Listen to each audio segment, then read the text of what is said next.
Hello everybody, my name is Aceyfacey. In this video I'm going to show you guys how it can be possible to run the Besieged Covert research facilities in Lowsec in a stealth bomber. It's a stealth bomber, not a particularly expensive fit either. You can see here, in this case is a Purifier, 67 million, so not the cheapest but also not the most expensive Purifier fit as well. The idea is not at all my own idea. The idea was from a guy called Zaqq. Be sure you can check him out. Zaqq is an awesome YouTuber. He mainly makes PvP videos, but he occasionally also makes PvE videos. Subscribe to him, put the bell on. He made a video on a Manticore then doing the Besieged Covert research facilities. And the key is using the 10MN Afterburner. If you guys don't know what Besieged Covert research facilities are, they are these sites you find in Lowsec. In Lowsec, you can occasionally find these anomalies with Besieged Covert research facilities, and there you can find these Mordu's NPCs. You kill them, not so many actually, it's 2 waves only, and then there's some loot which you can extract. The problem is that the NPCs that are there do a ton of damage. And the issue I've been having previously when I've been running in a Purifier, that I have actually tried it before. I had an issue where I was not able to avoid damage. I kept on taking too much damage. But the thing is, Zaqq, he's able to find out that if you use a 10MN Afterburner, so an oversized Afterburner, a cruiser-sized Afterburner, then you're able to go so fast that you're able to speed tank all the NPCs. With a regular Afterburner, you can't do that. You won't be able to speed tank enough to be able to avoid the damage. So this is the fear I've got then. I'm doing it now in a Purifier. Zaqq prefers the Manticore, but I like the Purifier. It's my favorite stealth bomber. We're using the Carnage skin as well. We've got 2 ballistic control systems for enhanced DPS. An armor repair in case we need some, repairing. The idea is that if you're piloting well, you won't need to actually use this, but it's there in case you make mistakes. Because if you're speed tanking well, then you will basically take no damage. You won't even go into your armor. We've got 2 of these target painters to enhance our tracking or application with our torpedo launchers, and the reason we're going with 2 target painters is because I'm using the Mjolnir rage torpedoes for enhanced DPS, and they apply very bad, so I'm just going with 2 target painters to give us a little bit extra guarantee that we're going to be applying most of our damage. And then we've got the 10MN Afterburner, which is sort of the heart of this fit. This is then allowing us to go really fast, but at the same time have a signature that is really tiny. If we were to use an MWD, for example, we would probably go similar speed, maybe a little bit slower. But the thing is, with an MWD, a 5MN, which is a lot easier to fit, I will then have a massive signature radius, so the Mordu's guys will be able to apply to me really well. But with this 10MN, we're able to go fast, but have a very small signature radius, which makes it really hard to track or get damage applied to us. The issue with this 10MN is that it has there's 2 issues with this 10MN. The first is that your turning is really bad. You get really bad turning when you use these oversized propulsion modules on frigates, or oversized propulsion modules in general on a ship. So you're going to be turning really bad. You'll notice that when we turn around, we're going to turn really slowly. And the second issue is fitting, and maybe a little bit on the capacitor as well, because it's difficult to fit this, and because of this I have to use the 2 ancillary current routers Tech 2 to be able to accommodate for the power grid of this. It would help if I were to use another type of tanky module other than this small armor repair too. Perhaps I could have actually gone for maybe, like, say, a compact small armor repair. That could be an alternative, small armor repair, because you're not really using this that much. It's a very, very, it's a module that's just there really to correct mistakes. Not really at all needed to be used so often. Maybe you get a lucky shot from the Mordu's who hit you, but otherwise it's not really something that you're going to be using a whole lot. We could perhaps put a compact one here, and maybe we could even upgrade slightly our target painters. Perhaps it could be an idea. I'm not sure if you're able to fit it though. Target painter, because that can increase application. It's a bit issue there. But an enduring, for example, you could use an enduring, but then you're going to get less armor per second as well. Okay, so we're soon going to enter Lowsec. So let's hope we don't get popped here. I have then a Covert Octopus Cloaking device to be able to get around Lowsec with relative safety. I don't want to get destroyed straight away, so this helps a lot. Warping around, you can have the Covert Ops going on, so it's going to be a little bit easier. The loot you can get from these sites seems to vary quite a lot. I've not done a whole of these to know 100%. Oh, Conquest Advisory. These are these corruption systems. But you can get quite a lot of ISK. I think it's about like 20 million ISK or something like that per site.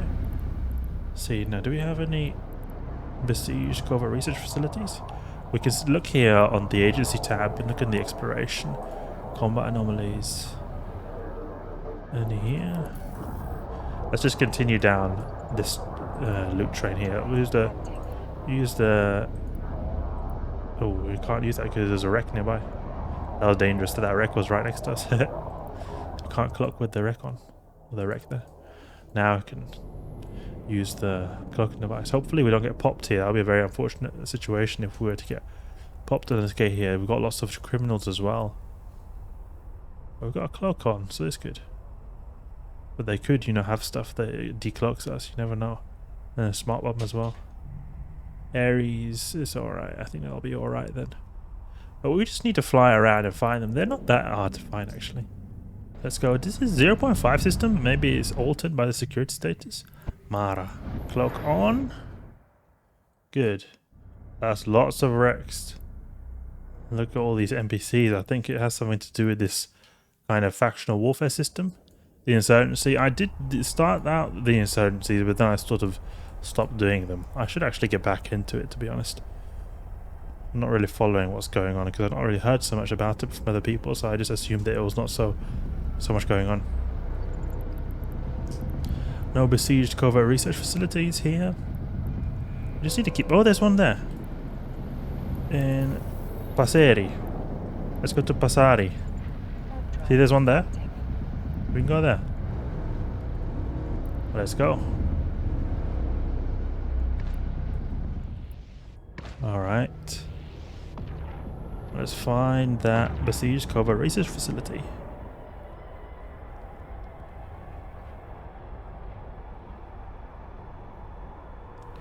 I've not been showing you guys giveaways on the channel recently, but I have actually been giving away. I'm still giving away stuff. So if you want to earn some loot, mainly these Master Times Cerebral accelerators that can be worth up to like 1 billion ISK for each giveaway, I just leave your in-game name down below and make sure you subscribe. Then you can be in these giveaways. I'm doing giveaways all the time. You just look at my contract history and you can see all these giveaways I'm doing. Okay, so we've got Besieged Covert Research Facility. I will put it maybe at 10 kilometers. And Zaqq, he does it in a way that makes it so that he uses a cargo scanner, so he looks what the racks have or the loot containers contain. And that is probably a smart idea so that you can only go for the ones that have good stuff in. But I want to just run all of them. I'm not going to be doing that right now. I like a little bit the surprise as well. Okay, so we just chill here. Coerced Navy issuing worm. Okay, let's orbit this at like 30. Let's go. Something like that. Orbit this at 30. And then we just start blasting straight away. It's good that we find the battleship, Mordu's Legion battleship, because we actually do more damage to them than the Mordu's Legion. There's a Mordu's Legion cruiser, or not cruiser, like command cruiser or something like that. But you see here, we turn slowly, and we accelerate also really slowly. But you see, we absolutely annihilate these Mordu's Legion battleships. There's the other variant, the command battleship or something that we do a lot less damage to, and it has a lot to do with the resistance type. These guys have lower EM, the other ones have lower kinetic. Okay, let's just continue here. Make sure you don't accidentally double click somewhere, because I have actually many times double clicked and then I stopped the orbit and then I almost died. When you're just orbiting like this, you're pretty safe. I tried to orbit outside 34 or something like that, maybe even 40. Just as long as you're sort of in range of your torpedoes is enough. Okay, but try to crickle around as little as possible just so you don't stop that orbit. Okay. Just keep an eye on the D-scan as well. You don't want to get annihilated there. So you just continue blasting away. There's not really much more to it. You just orbit there, use your target painters and destroy everything. I always use a Scourge Rage. Cheap ammunition type and also does more DPS. I think to the cruisers, it's better to go to the Caldari Navy, but I just use Rage and everything because it works. Oh, we've got an Ares there. Need to watch out for them. Can we sort of increase the orbit a little bit? Orbit current, maybe something like that. But we can land some big volleys still with the Fury or the Rage torpedoes. Those people who recognize me. These commanders here, these are the ones that are difficult to kill. I like to just go for the battleships first with the Purifiers, then I can just get them off the field so I can reduce the amount of DPS in total, or the potential DPS in total. It's a lot less stressful then. Oh, worried about that. Oh, there he is. There's a... Oh no. I thought the Ares would wreck me. Oh no. Let's go, let's go. Let's align to this Astrahus. See if we're able to get out of range from him. I don't think we're going to because the Ares are very quickly. Can we get some nice volleys on him? Is it possible?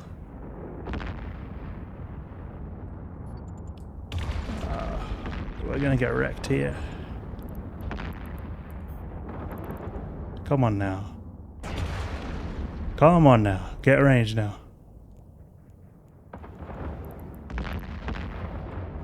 But look at all these Gilas here. Tons of Gilas.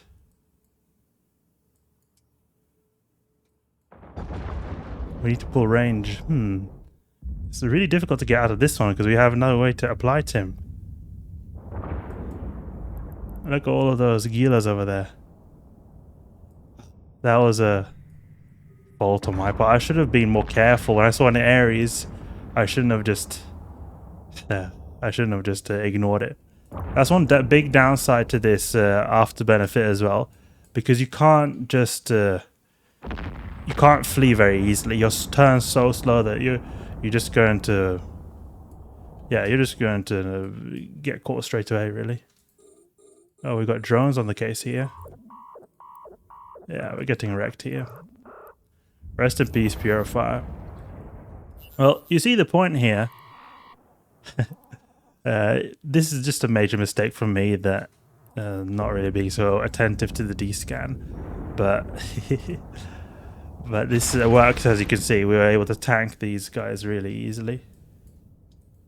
Let's see if we can apply to any of these drones. Add drone to overview. Yeah, rest in peace. Warp out. Warp drive active. That was unfortunate. Unfortunate. But it's just the way it is, you know. You get wrecked sometimes. And it's important to pay attention to D-scan. The reason I didn't bother is because I just thought this is a really busy system. So you're going to be all the time encountering people. You're just going to be seeing people all over the place. So just warping out, you're never going to get the site ever done. But maybe I should have warped, or I should have been at a further distance. He was able to just get me disrupted directly. So that was not good. Well, rest in peace, Purifier. It was a good run at least. As you can see, this is how you can run a Besieged Covert research facility, minus the not paying attention to the D-scan. But I really like the way Zaqq has proposed this style of doing the Besieged Covert research facilities. You can then suddenly use a stealth bomber to run these with the 10mm Afterburner. And if you are living in Lowsec, you can then use a stealth bomber to do a lot of things, because then you're going to be able to... You can use stealth bombers to hunt close orders too. And then you can get lots of money, and then if you want to do something else, you can do the Besieged Covert research facilities when you feel like it. So you can do lots of different things. You see, let's see. These guys really had no chill here. Yeah. They absolutely wrecked my face. See now, Warp Disruptor 2, yeah. They never let go, and they never let go. It's very difficult. Like, there's nothing I could do because of the application we had, so we couldn't even cause him any damage at all. If we could apply a little bit, maybe we could have stood a chance. But it's unfortunate, it's unfortunate. If we had some small, like javelin or something that was really good at applying, maybe could have been something, you know. He probably had an MWD, so we would have maybe done a lot of DPS if we had used javelin, but there was no chance with the rage torpedoes. But that's it. A little bit of drama, but running Besieged Covert research facilities in a stealth bomber didn't turn out too successful, but it was successful in the fit itself. You can see that it works well. I run quite a few of these sites now in the fit, so I know it works. I focus with the Purifier on the battleships, the Mordu's Legion battleships, and then afterwards I go on to the commanders, just to reduce the total amount of NPCs we've got there. And then 10MN works wonders, as in Zaqq's video. So I hope you guys enjoyed the video. Hope you learned something new. If you did, please leave a like and subscribe. I'll catch you guys later.